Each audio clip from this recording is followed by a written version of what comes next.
damn things. I still got to keep doing this damn Watership down. I'm on page 208, and this shit is not over until 481? Oh boy. Oh my God. Okay. Okay, here we go. Watership down.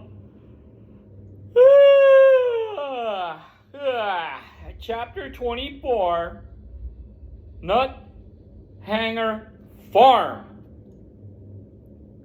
Nut Hanger Farm. Okay. Ooh, we got background music. Watch, they're going to go and say, oh, copyright infringement. Hazel sat on the bank at midsummer night. There had been no more than 5 hours darkness, and that of the pallid twilight quality, which kept him wakeful and restless. Everything was going well. Tihar had found Holly during the afternoon and corrected his line a little to the west. He had left him in a shelter of a thick hedge, sure of his course for the big warren. It seemed certain now that 2 days would be enough for the journey. Bigwig and some of the other rabbits already began enlarging their burrows in preparation for Holly's return. Wow! They're like, hey, Holly's coming back with some bitches, yo. I'm gonna dig this hole bigger. Let's make sure the hair's done. Let's make sure we're washed. Yep, shit, dude. We're gonna be putting some fuzzy bunnies on the fuzzy bang bus. Anyway, Tihar had a violent quarrel with the kestrel, screaming insult in a voice fit to startle a Cornish harbor. And though it ended inconclusively, the kestrel seemed likely to regard the neighborhood of the hangar with a healthy respect for the future. Things had not looked better since he first set out from Saddleboard. A spirit of happy mischief entered into Hazel. He felt as he had on the morning that he crossed the inborn, he would set out alone and find the bean field. He was confident and ready for adventure. But what adventure? Something worth telling to Holly and Silver on return. Something to, well, not to diminish what was going on to do. No, of course not. But just to show that their chief rabbit was up to anything that they were up to. See, they already made him chief rabbit. He thought it over as he hopped down the bank and sniffed out a patch of salad burnet in the grass. Salad burnet. What now would likely give him just a little not unpleasant shock. Suddenly he thought, suppose when they got back, there was 1 or 2 does here already. So you're just going to wave your magical bunny wand and 2 bitches show up? Okay, I got to see how this is going to be. How are you going to do this? How are you going to pull this off? Okay.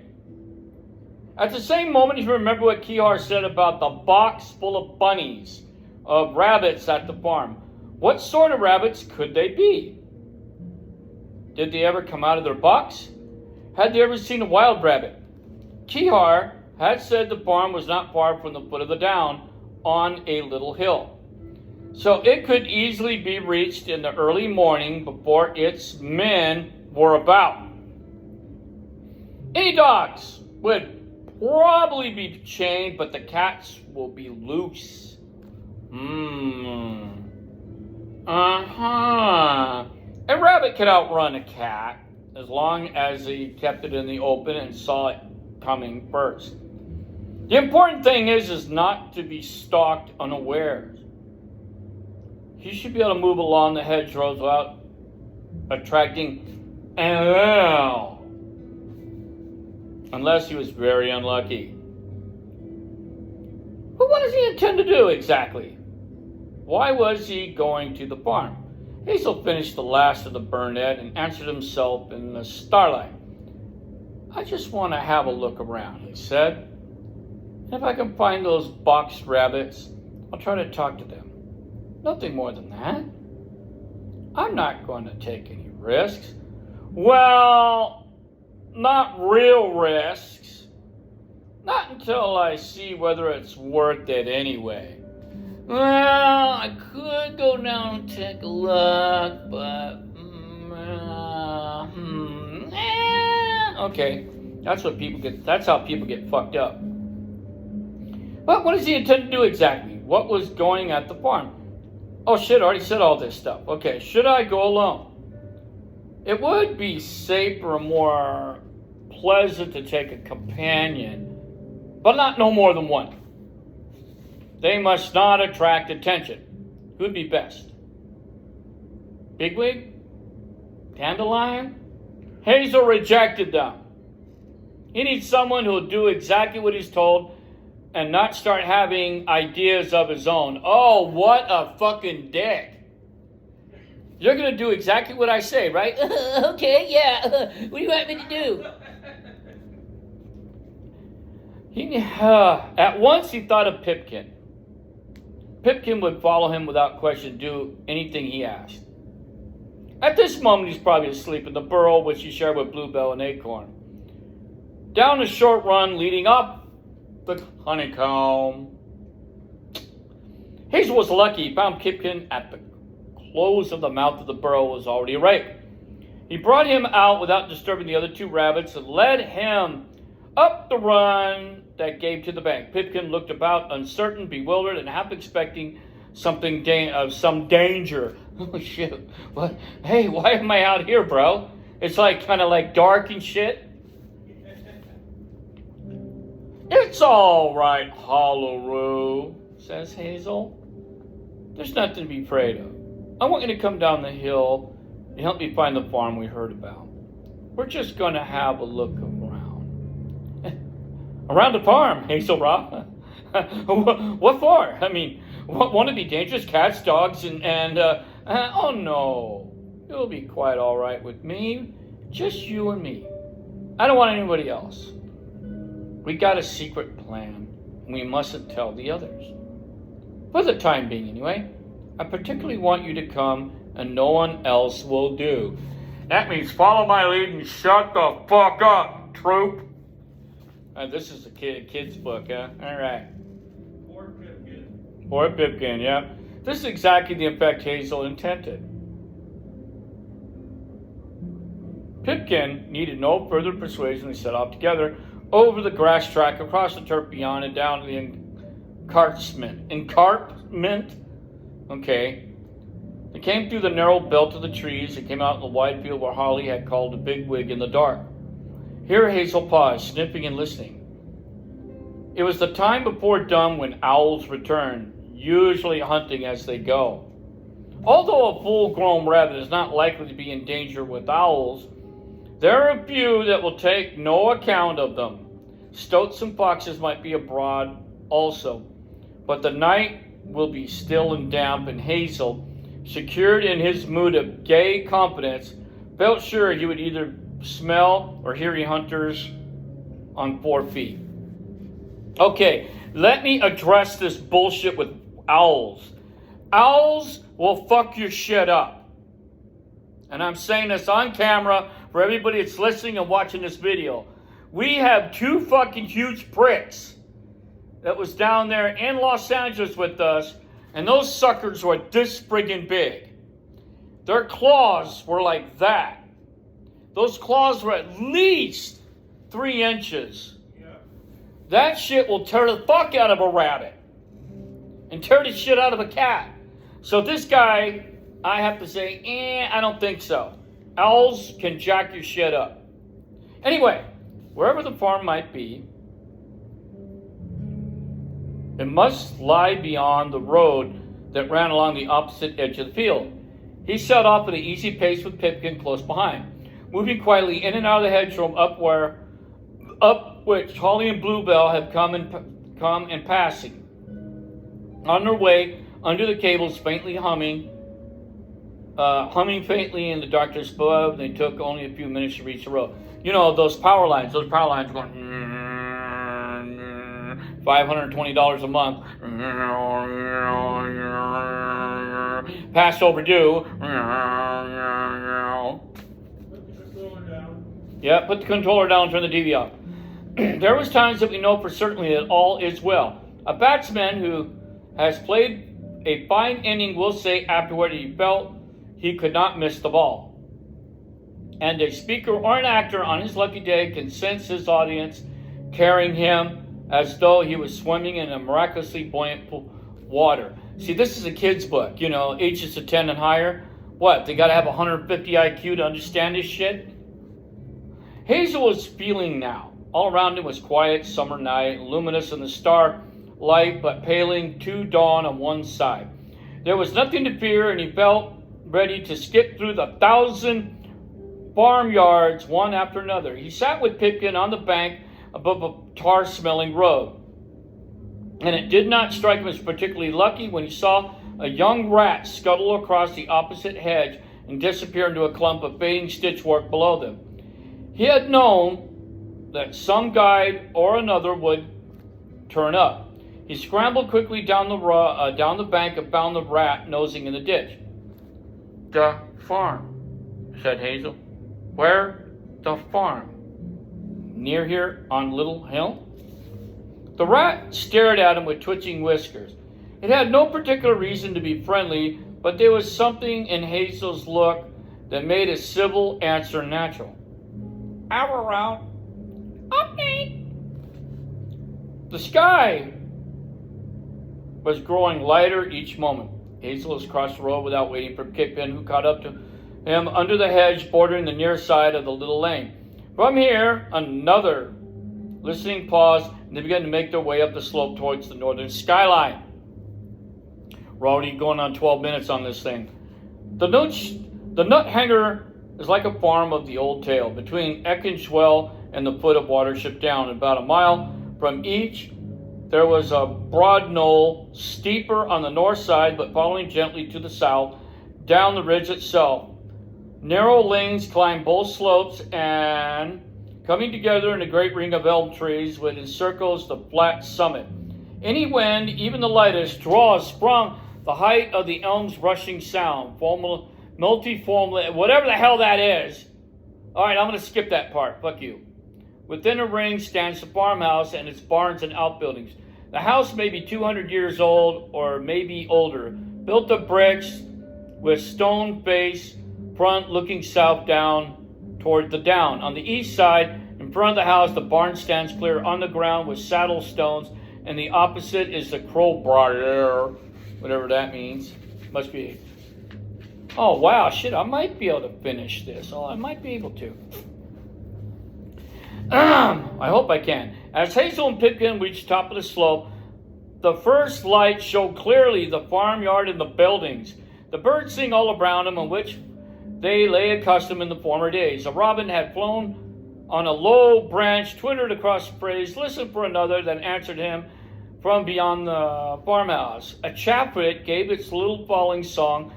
Further off and high in the elm, a chit-chaff began to call. These are all different types of fucking birds, okay?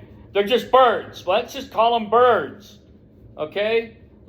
Easy words like raven, hawk, crow, dragon, something, but jeez. Anyway, Hazel stopped and sat up and to better scent the air. Small, powerful smells of straw and cow dung mingled with those of the elm leaves, ashes, and cattle pee. Fainter traces came to his nose as overtones of the bell sounding in a trained ear. Tobacco, naturally a good deal of cat and rather less dog, and then suddenly, beyond the doubt, rabbit. He looked at Pipkin and said that he too had caught it. Whew. These are the scents that reached them were they also listening. From beyond the light movements of the birds and the first buzzing of flies immediately around them, they could hear nothing but continued susurration of the trees. Under the northern steep of the down, the air had been still, and there was a southerly breeze that magnified by the elms with their myriads of small glittering leaves. Oh my God, here we go with describing what a fucking tree does. It sits and its leaves sway in the wind. Say that, dude. All right, screw you. I'm going through that part. I'm not going to say that part. They saw no cat, but near the house stood a flat roof dog kennel. Dog house over here in America. Asshole. There was a glimpse of a dog sleeping inside a large, smooth-haired black dog with his head on its palms. Hazel could not see a chain, but then after a moment he noticed a line of thin rope that came out through the kettle door, the doghouse hole, and ended in some sort of fastening on the roof. Why a rope? He wondered, and he thought, because restless dog cannot rattle it at nighttime. Very true. Very, very, very true. Okay? Oh! Okay, we're going to continue on. The two rabbits began to wander around the outbuildings. At first, they took care to remain uncovered and continually on the watch for cats. Then they saw none. They grew bolder, crossing the open spaces and even stopping to nibble at a dandelion in the patches of weeds of rough grass. Guided by the scent, Hazel May went up his low roof shed. The door was half open. He went through it and scarcely a pause at the brick threshold. Immediately opposite of the door, in the broad wooden shelf, a kind of platform, stood a wire-fronted hutch. Though the mesh you could see a brown bowl, some green stuff, and ears of 2 or 3 rabbits. He stared, and one of the rabbits came close to the wire, looked out, and saw him. On the platform on the near side, the upended bale of hay. Hazel jumped on it lightly, and from there, the thick planks and old soft surface, dust covered with chaff. He turned back to Pipkin, waiting out just inside the door. "Haru," he said, "there's only way out of this place. You keep watch for cats, or we may be trapped. Stay at the door, and if you see a cat outside, tell it to me at once." "Right, Hazel Ra," Pipkin said. "It's all clear for the moment." Hazel went up to the side of the hutch, and the wire front projected over the edge of the shelf, but he could not either reach it or look inside. But there was a knot hole in one of the boards facing him. On the far side, he could see a twitching nose. "I'm Hazel Ra." Wow, he calls himself Hazel Ra. Mr. Self-Importance. You should just say, "Hey, I'm Hazel." "I'm Hazel Ra," he said. "I come to talk to you. Can you understand me?" The answer was a slightly strange but perfect, intelligible laughing. "Yes, we understand you. My name is Boxwood." "Where'd you come from?" "From the hills. My friends and I live as we please, without men. We eat grass, lie in the sun, sleep underground." "How many are you?" "4. Bucks and does. Do you ever come out?" "Yes, sometimes. The child takes us out and puts us in the pen in the grass." "I've come to tell you about my warren. We need more rabbits. Would you like to run away from the farm and join us?" "There's a wire door at the back of this hutch," said Boxwood. "Come down and we can talk more easily." The door was made of wire netting on a wooden frame with 2 leather hinges nailed upright in a hasp and stapled fastened with a twist of wire. 4 rabbits were crowded against the wire, pressing their noses through the mesh. 2, Laurel and Clova, were short-haired black Angoras, and the others, Boxwood and his doe Haystack, were white and black Himalayans. Hazel began to speak about the life on the downs, the excitement and freedom enjoyed by wild rabbits. In his usual straightforward self, he told the predicament of his warren and says, and having no does, he says, "You come to look for some, but," he said, "we don't want to steal your does. All 4 of you are welcome to join us, bucks and does alike. There's plenty for everyone on the hills." He went on to talk about the evening feed and the sunset and the early morning and the long grass. The hutch rabbits, seen once bewildered, were fascinated. Clover, the Angorian doe, was strong, active rabbit, was clearly excited by Hazel's description and asked several questions about the war in the downs. It has become plain that they have learned of their life. The thought of their life in a hutch is dull but safe. They learned a great deal about Elil from other sources. They knew for sure that wild rabbits survive for long. Hazel realized, although he could gladly talk to him and welcome his visit because it brought little excitement and change to their monotonous life, it was not within their capacity to take a decision and act on. It could not be known to make up their minds. To him and his companions, sensing and acting is second nature. The rabbits have never had to act to save their lives or even find a meal. If he was going to get any of them as far as the down, they had to be urged. He sat down for a little, nibbling a patch of brawn spilled on the boards outside the hutch. I must go back to my friends now in the hills, but we shall return. We shall come one night, and when we do, believe me, we shall open your hutch as easily as a farmer does. And then you, any of you that wish to be free, to come with us. Boxwood was about to reply when suddenly Pipkin spoke at the door. Hazel, there's a cat outside. We're not afraid of cats, says Hazel to Boxwood, as long as we're in the open. Trying to appear unhurried, he went back to the door the same way in a bale of hay, crossing over to the door. And Pipkin, looking through the hinge, was plainly frightened. I think it smelled us, Hazel, he says. I'm afraid it knows where we are. Don't stay there then, said Hazel. Follow me close and run when I do. Without waiting to look out through the hinge, he went around the half-open door of the shed and stopped at the threshold. That cat! The fucking cat, a tabby, white chest and paws, was at the further end of the little yard. Walking slowly and deliberately along the side of the pile of logs, when Hazel appeared in the doorway, it saw him at once and stood stock still, with staring eyes and twitching tail. Hazel hopped slowly across the threshold and stopped again. Already the sunlight was slanting across the yard, and in the stillness the flies buzzed a patch of dung a few feet away. There was a smell of straw and dust and hawthorn. You look hungry, said Hazel to the cat. Rats getting too clever, I suppose. The cat made no reply, and Hazel stopped blinking in the sunlight. The cat crouched almost flat on the ground, thrusting its head between its front paws. Close behind, Pipkin fidgeted, and Hazel, never taking his eyes off the cat, could sense he was trembling. Don't be frightened, Hollaroo, he whispered. I'll get you away, but you must wait till the time comes for us. Keep still. The cat began to lash its tail, its hindquarters lifted, wagged from side to side, mounting incitement. Can you run? Said Hazel.